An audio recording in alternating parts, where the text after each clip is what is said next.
I value goodness. It's important, but it's not founded in God, right? Goodness is the God for me. So I cannot accept the religious picture, the religious worldview, and I cannot accept the founding of value on God. Rather, I find it more attractive to give priority to goodness and think of goodness as being the most important thing in the world.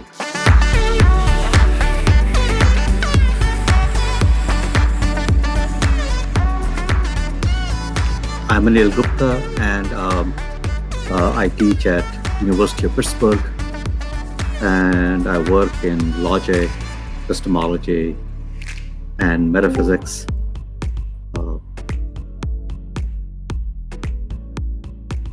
Yeah. Okay, wonderful, Dr. Gupta. And okay, Timber. Yeah. So our first question concerns actually your views on religion, specifically the existence of God. Do you happen to be a theist or an atheist? An atheist. Okay, and do you want to explain why? In a couple of words. Well, I started when I was a boy. My mother was a Jain, and I was a follower of the Jain religion. And there was a teacher who I respected a lot, and I still respect a lot.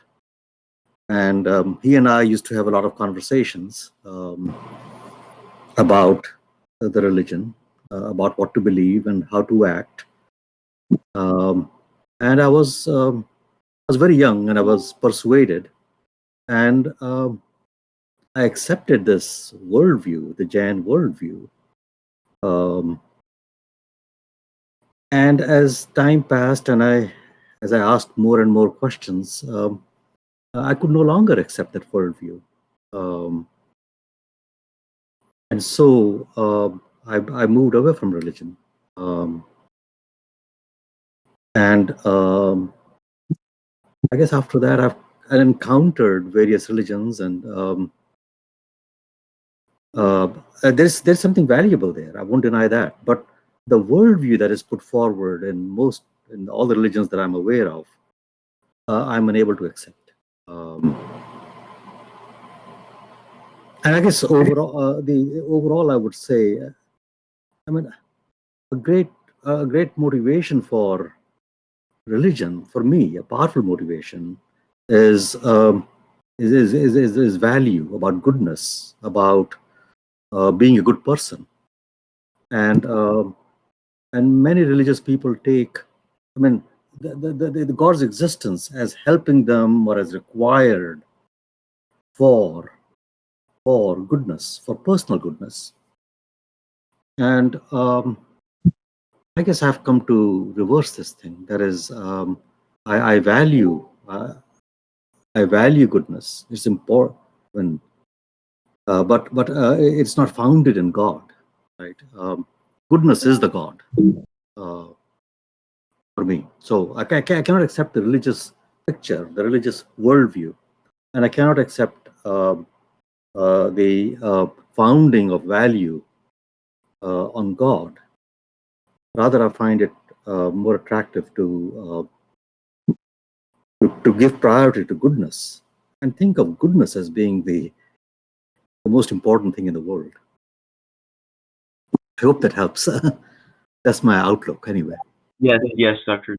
And we'll move on to our first question. I forgot who was the one that wanted to ask a couple of questions on voice, so feel free to DM me. But in the meantime, there was a question from Jimmy who wanted to know, do you take a physicalist approach to the mind? And if so, what justifies that? The questions about the mind that I am interested in do not require a physicalist approach. So for me, physicalism is a secondary issue. The questions that I am interested in are independent of that. So I mean, there is a kind of a compelling physicalist picture, I guess.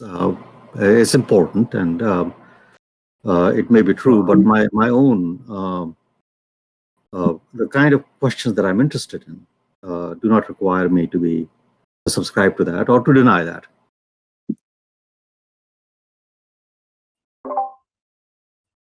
I see. Thank you so much, Dr. Gupta. So, a couple of questions about your views on the philosophy of language. What kind of view do you take on the philosophy of language, and why? Well, the philosophy of language is a huge issue, a huge area with many issues. Um, I guess when on some of the important issues like whether meaning is reference, I do not accept that.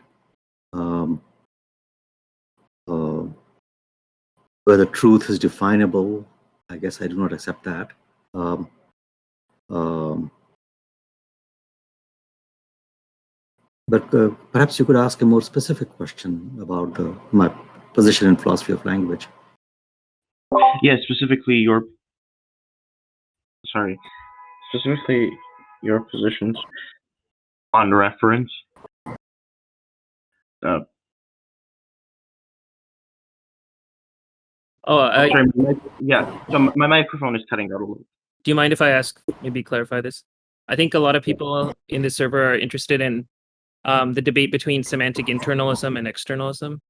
And I was just wondering if maybe you could like give your thoughts on, let's say, sort of, what do you think of the debate and what sort of position you have on it, if you do have one? You say a little bit about, I mean, if semantic externalism is the view that meaning is not determined by the internal states, then Right. I accept that. Yes, meaning is not determined by one's psychological states.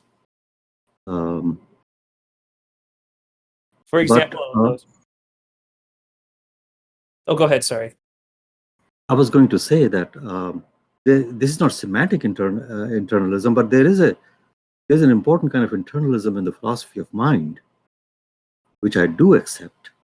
And that is that the rationality of a judgment, for example, depends on the internal state. How that is. Let me give an example. And this is kind of an important disagreement point in the philosophy of perception. That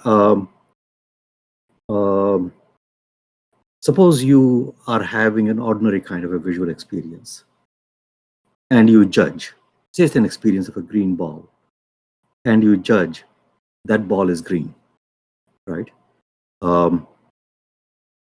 And you consider a situation in which there actually is a green ball, is properly related to you, and you make the judgment that there's a green ball, and your judgment is rational. Mm-hmm.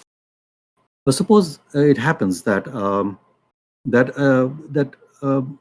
unbeknownst to you, you're hallucinating. Consider another scenario, right, where you're hallucinating, and there is no green ball there, but you're having a certain kind of a visual, exactly the same kind of visual experience. So there, the rationality of the judgment in the two cases, I would say, is the same. It's rational in one, if and only if it's rational in the other. That's a kind of an internalism. Some people would deny that. Some people would say that rationality depends upon how the things are outside in the real world that you're perceiving. So I would deny that kind of an externalism. So there is a kind of an internalism that I accept. But I also have no problem with the one kind of semantic externalism which says that meaning is not determined simply by the internal state. Okay, so you would say that, for example, if you take one of the Frege puzzles, like Superman and Clark Kent, and I say, if the meaning of Superman is just its reference, for example, then you would still not consider someone irrational for thinking that Superman flies, but Clark Kent does not fly. Yeah, that can be a perfectly rational thing. I think one Okay, and not but the other. Yeah. But would you think that the propositions expressed by those two statements are the same? Namely that, The notion of proposition has many dimensions to it, right? In one sense, the Russellian proposition is the same, perhaps, right? okay, Or maybe there is no Russellian proposition. But there's something else that is importantly different in the two cases. So it's not to deny. I mean, how to think of that? Well, that's an important question. One doesn't have to go Frege's way and think of what the difference in sense. Maybe there's some other difference, but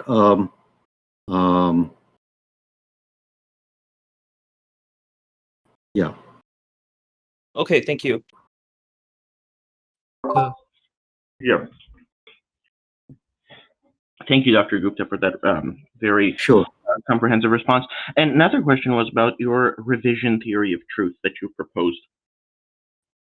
It has been taken with some controversy lately. Can you briefly give an introduction of it, and how do you respond to the most prominent critics of it? Can I ask you what the controversy is about it?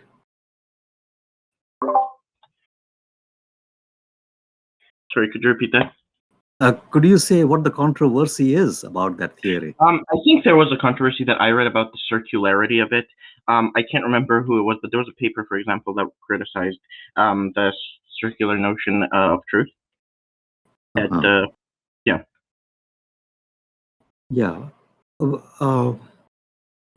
It is a kind of a central thesis of the revision theory of truth that the concept of truth is circular. So there's kind of a general logical thesis which underlies it, and that is that you can have circular definitions, you can have interdependent definitions, and you can make sense of them. And the logical tradition denies the legitimacy of such definitions. But this is something that Belknap and I argued for and showed how it is that you can make sense of circular definitions, of interdependent definitions, right? And then we applied this the general logical theory to the concept of truth. Sort of fundamental principle about truth is the one that comes from Aristotle, which says, which can be expressed as a rule. It is, from P you can infer that P is true, and from that P is true you can infer P, right? That P is true is equivalent to P, and it's an important idea of Tarski's that these biconditionals, P is true if and only if P, that these are definitional of truth, and that a good definition of truth will actually imply these biconditionals. So, I mean, there is no doubt that these principles, the Tarski biconditionals, the T biconditionals, are central to the concept of truth. And Tarski himself suggested that these be treated as definitional. But now, if we view them as definitional, they are actually circular. Right? Suppose, consider the Tarski biconditional for a statement like everything Jack says is true. Then what the biconditional says is that everything Jack says is true if and only if everything Jack says is true. So, once you are on board with the idea, hey, look, logically, you can make sense of interdependent definitions, you can make sense of circular definitions, you can take these biconditionals and follow Tarski's suggestion and treat them as definitional. They are circular.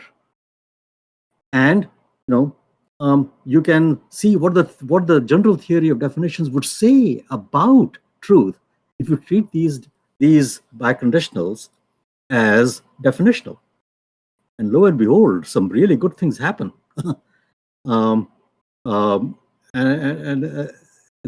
that when there is the concept of truth creates logical problems when there is certain kind of cross-reference or self-reference, right? You get the liar paradox and things like that.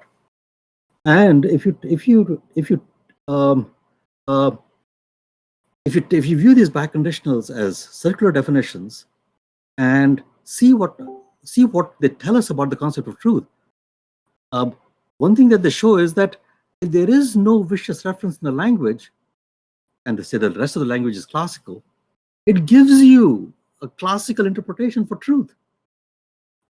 And if there is vicious reference, then things that are sort of ordinarily unproblematic, they get the right status. Essentially, when you have a circular concept, is governed by a revision process. And the revision process that is generated by the biconditionals is really beautifully behaved. It's compelling. So the revision process converges on a fixed point if there is no vicious reference.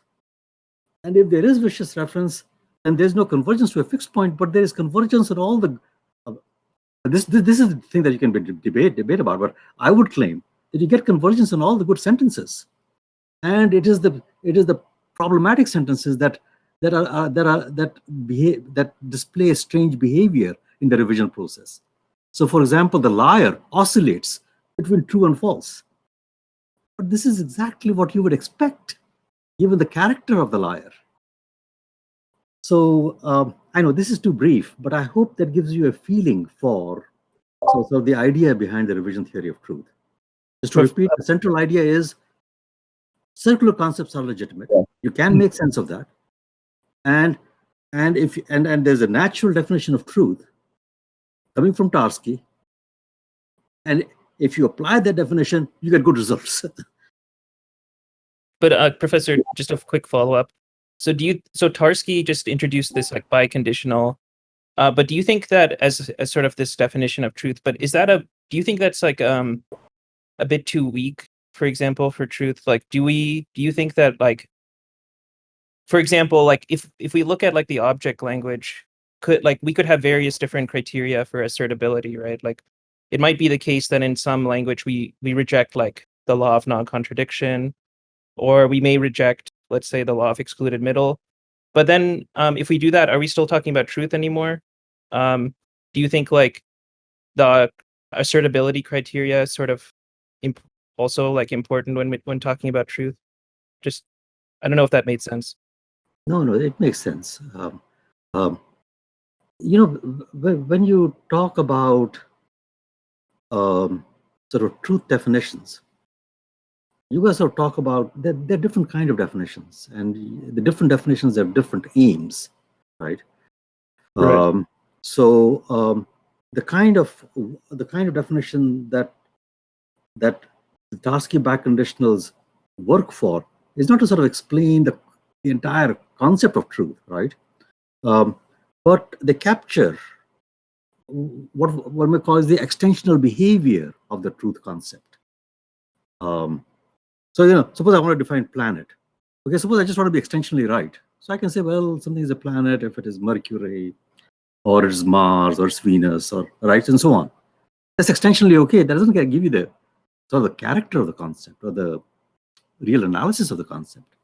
For the point that I was making, for the point of the revision theory, all that we need claim is that these biconditionals give you the extensional behavior of the concept. And concerning the question that you were asking about law of non-contradiction or excluded middle, I don't think the concept of truth is tied to those laws. You can use a concept of truth, right, in a 3-valued language or a 4-valued language or an intuitive language. Truth is a very general thing. I don't think truth comes with a logic. No, that's fair. I mean, but perhaps like somebody thinks that truth is going to be, let's say, some kind of correspondence with reality, for example. And so, like, Mhm. let's say sentences about the world are going to have that assertability criterion. But let's say I come up with somebody else has like a different assertability criterion, right? And so the sentences they're ostensibly the same language, right? But they just have different assertability criteria. But whatever is sort of asserted in both languages will be described as true. But isn't that like a bit weird? Like, don't we want, like, couldn't it be the case that our concept only picks out one of them? I'm not following you. The assertability condition criterion or whatever. The fact that a person has certain kind of asserts a sentence under certain conditions, that doesn't fix whether it's true or false. Um, I don't think you can fix a language by fixing assertability conditions. No, I didn't say you fixed the language, but Yeah. anyways, we can move on because there are other people that may. Yes, we had a question from Danny. Danny, go. Oh, Danny's not here. Okay. So another question that came up was. Oh, there's actually. Okay. Yeah, another question that came up concerned your empiricist accounts of logic specifically, and I guess this was a question more about aimed. What are your thoughts on the rationalist movement um, that have been formed as counters to some form of empiricism and epistemology? Yeah. I mean, the traditional debate between rationalism and empiricism is an important one. Um, and so, I mean, I've got respect for the rationalist tradition. Um, the where I sort of where the move that I have made about this debate is that that the empiricists, the old empiricists, have had the following kind of picture about experience, and they've taken experience to be the foundation of all knowledge, and what they've taken experience to provide us with some fundamental concepts and with some fundamental truths. So, for example, they would say that the visual experience provides you the concept of color or shape, and a particular visual experience might provide you with the knowledge that a circle is red or the circle before you is red. And different empiricists have given different accounts of what concepts experience supplies and what propositions experience supplies. And they have then tried to found all of knowledge on that base, right? And of course, they've encountered huge problems, right? In my view, you can't do that. And the rationalists have been right about their criticisms of the old empiricists. And the rationalists have been right that that principles have to be in the foundations. You can't have foundations without principles. So I agree with that. So I agree with the rationalists that you have to have principles in the foundations. But where I differ from where I would part company with them is in saying that these principles are a priori. That these are just given to us by rational intuition or whatever, by God or whatever. So the move I have made to kind of overcome this kind of disagreement is to say that that the picture of experience has been wrong, that the empiricists have favored, and that has been the basis for rejection of empiricism. we should not think of experience as supplying the mind with concepts or with knowledge or even with justified beliefs. That's not the role of experience. The role of experience is quite different. And I've called this, I've got 2 books on this, but I've called this role the hypothetical given. In my view, here's a, if I may just take a few minutes to explain this. So suppose you walk again. Take the old example that I had. You're looking at a green ball, right? Say you walk into the room and you see this green ball, and you make the judgment that the ball is green.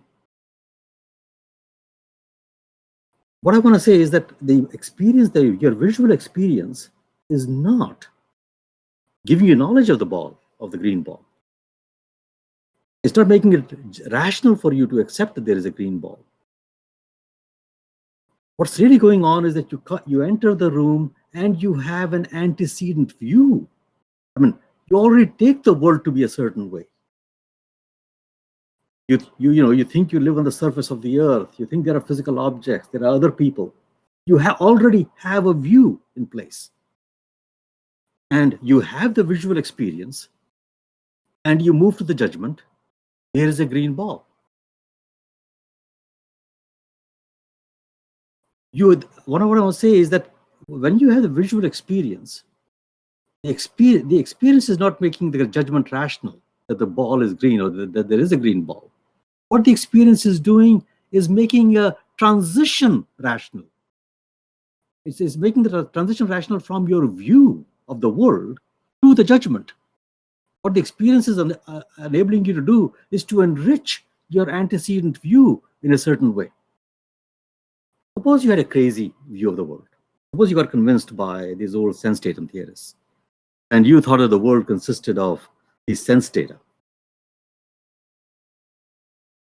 So you think that what you're immediately presented with in experience are sense data.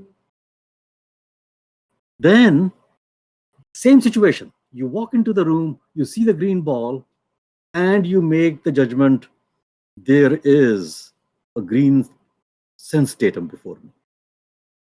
I want to say that even in this case, experience is making the transition rational. Your antecedent view about sense data and your judgment, there is a green sense datum. So what I have argued for is that we should think of the rational contribution of experience in a different way. Experience doesn't provide you with concepts. Experience doesn't by itself make judgments rational. What experience does is make transitions rational. Transitions from views to judgments. And I have argued that under this conception of experience, you're able to see that our worldview is entirely dependent on experience. How you take the world to be depends crucially on experience. There are no a priori propositions that you somehow get, from nowhere or from God. So anyway, that's the argument I have made. That this traditional disagreement about, or the traditional empiricism has made a fundamental mistake. They've misconceived the role of experience in cognition. I've argued for an alternative view, and I've argued that it yields an attractive empiricism, where you see your worldview as founded, finally, in experience, but not founded through concepts that are given or propositions that are given, but in a different way. I hope that helps. Yeah, that was a very good explanation. And I personally am considering empiricism, so that was good. My area of interest currently happens to be slightly different, but yeah, I've been doing that. Danny wanted to ask a question on voice, actually. So go ahead, Danny. On what? On voice. You're saying I was gonna talk to you in voice. My original question had to do with what sorts of it seems like you do accept the notion of a primitive notion, like that there are primitive notions. I wanted to know what sorts of notions you might think are primitive. But before that, you said something just now that I wanted to follow up on. Do you distinguish a view and a judgment? Yes. Can you elaborate on that distinction? Okay. Yeah. I mean, uh, uh, well, I hope the notion of judgment is clear enough. When I say the ball is green, that's a judgment. Uh, um, a view is more than judgments. Um, uh, a view may contain beliefs that things are thus and so, but a view contains concepts, and a view contains um, links between concepts and experiences. So, for example, I have the concept red. And part of that involves certain kind of beliefs, perhaps. Red is a color, red is not a shape, right? It also involves certain kind of links between the concept and experiences. If I have a certain kind of an experience, then I would say that's red. So this connection between experience and concept, that can't be captured by judgment. So a view is more than a judgment. A view consists of beliefs, it consists of concepts, and consists of the links between concepts and experience and judgments. All right, thank you. I think that's pretty clear to me. Yeah, but so what sorts of, I guess, concepts do you think are primitive, if you take there to be primitive notions? Well, that is on some views, there is an idea of a primitive concept, and that does metaphysical or epistemological work. Um, I have no use for such a notion of primitive concept. I don't think that foundations of knowledge consist in certain special kind of propositions constituted out of certain special kinds of concepts. But there's another notion of primitive, which is kind of more intuitive. We are growing up, and we acquire color concepts for ordinary physical objects first. Those are somehow prior to concept about an atom, and so there is I'm willing to agree that there's a kind of a notion of some kind of notion of developmental priority, but I do not accept that there are certain since I reject this picture of experience as providing you with propositions and concepts. I have no use for the notion of an epistemologically basic concepts. Then, do you think there's a concept of existence that we could flesh out then?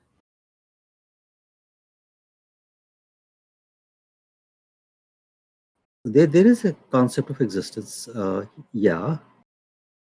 But I guess one doesn't have to treat it as primitive.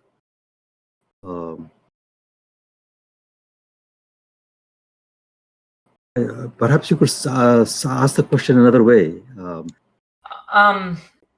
Well, I was hope I guess like it's just a kind of an ambiguous term for me. Like, there's the concerns about it even being a kind of whether it could even be a predication of a thing.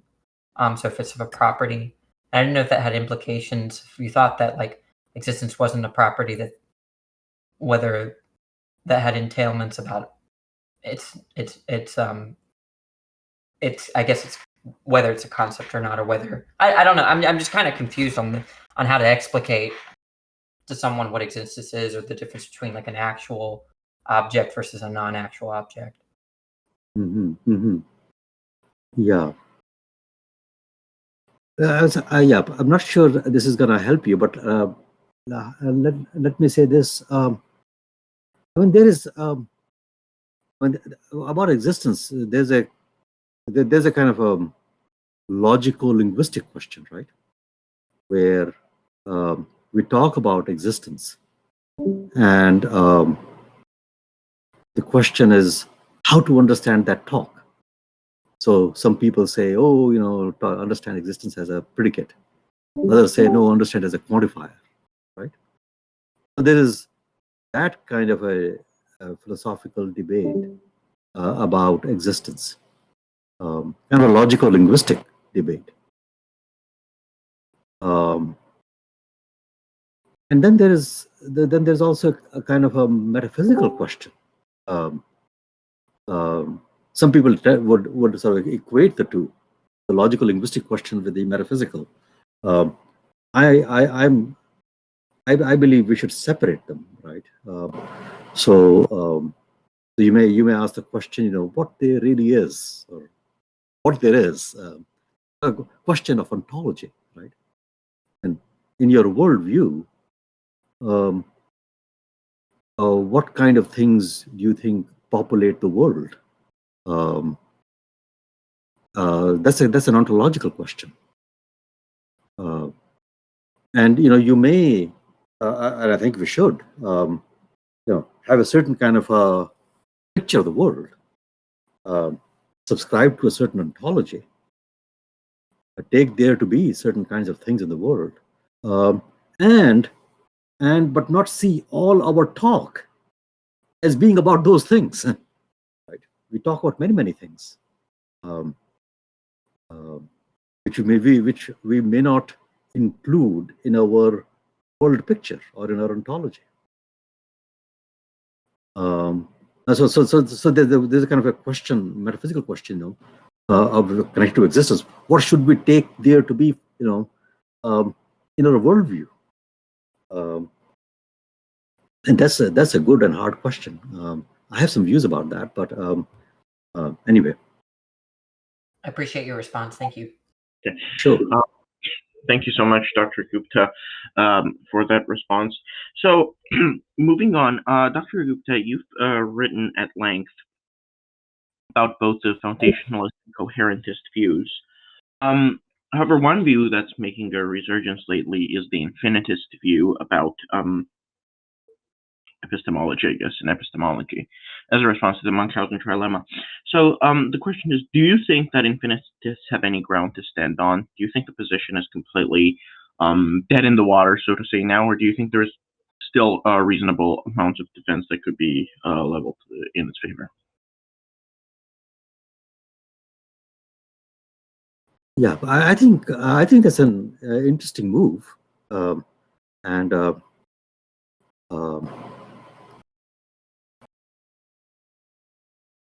yeah, it's an interesting move. I'm not inclined to dismiss it. Yeah, I guess I want to take this kind of step back. It's the skeptical problem, right? It is the skeptical problem that generates a number of moves, and like the trilemma that you mentioned, and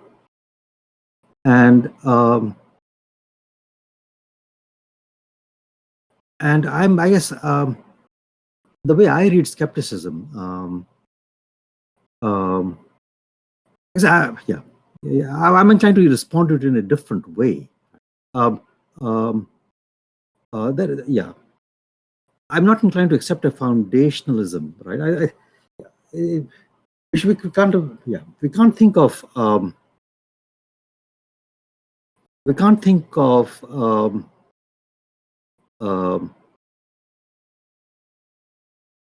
there's a certain kind of foundationalism in epistemology that I'm not willing to accept. Let me sort of back up, and the kind of skepticism that I think is a serious issue is and this sort of goes back to ancient skepticism. It is there in Sextus, where one is where um, one is puzzled about, say, how experience and reason can give us any knowledge whatsoever, and uh, and that puzzlement, the foundation of that puzzlement is the thought that, say, experience is going to provide us with certain propositions and certain concepts. And similarly, reason is going to supply us with certain propositions and concepts. And that's an assumption that, I mean, it's a very plausible assumption. And but I've been arguing that we should reject that assumption. So I guess I'm yeah.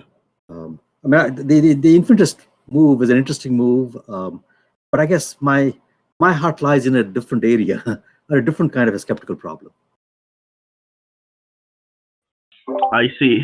Thank you so much for that comprehensive response, Dr. Gupta. So a couple of questions are still philosophical in nature, and some of them are personal, like inquiring about some of your attributes, I guess. So we will get to all of them. But yeah, first, the first question is about your views on free will in metaphysics. I personally was unable to find anything of significance where you express your position on this view. Do you mind addressing it now? What your views on free will are and why? I haven't taken a. I mean, I guess the questions that have bothered me have been different. I mean, yeah. Yeah, I mean, the interesting, I guess the issue has been, of something of the kind, suppose determinism is true, can you make sense of free will? And there are people who say you can, and some people who say you can't.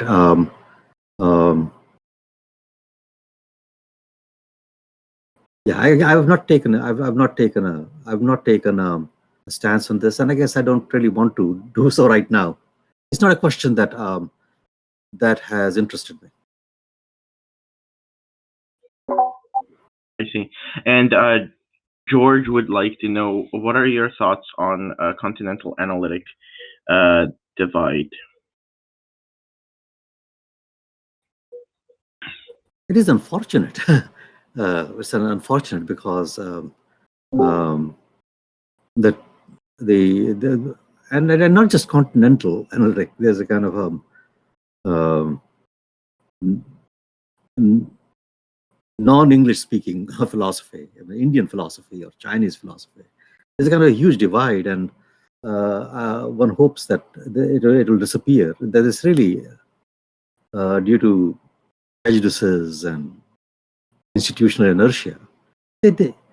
We are concerned, we're interested in the same kind of questions these traditions are. And it's unfortunate that there is this divide. I mean, people can be interested in different questions within philosophy, and they can pursue them with somewhat different tools. But the concerns are the same.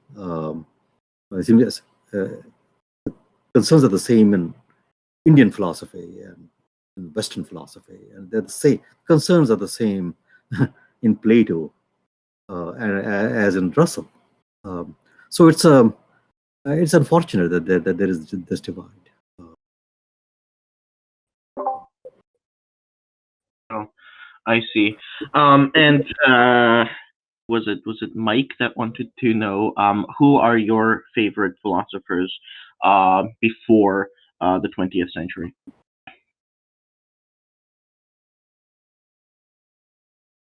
I guess Plato and Aristotle. I see. Okay, so David Z would also like to know, and by the way, guys, we're nearing at our end because Dr. Gupta has agreed to come for about 45 minutes to an hour, and we're about to hit the hour mark. So for those of you whose questions I've forgotten, just DM me. But yeah, David Z wanted to know, what's your stance on veganism and consuming animal products? Well, I'm myself a vegetarian, and as I told you, I was a Jain as a young person, and that is the sort of the fundamental principle of Jainism is expressed in Sanskrit as ahimsa paramo dharma.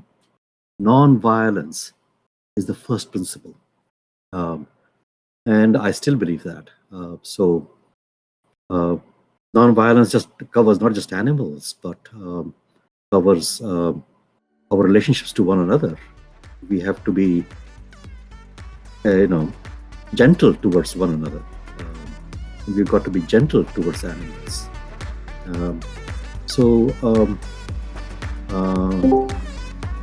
It seems to me that animals are perceiving beings, even perhaps thinking beings, and they deserve respect, and we should not be cruel to them. Awesome, Dr. Gupta. Thank you so much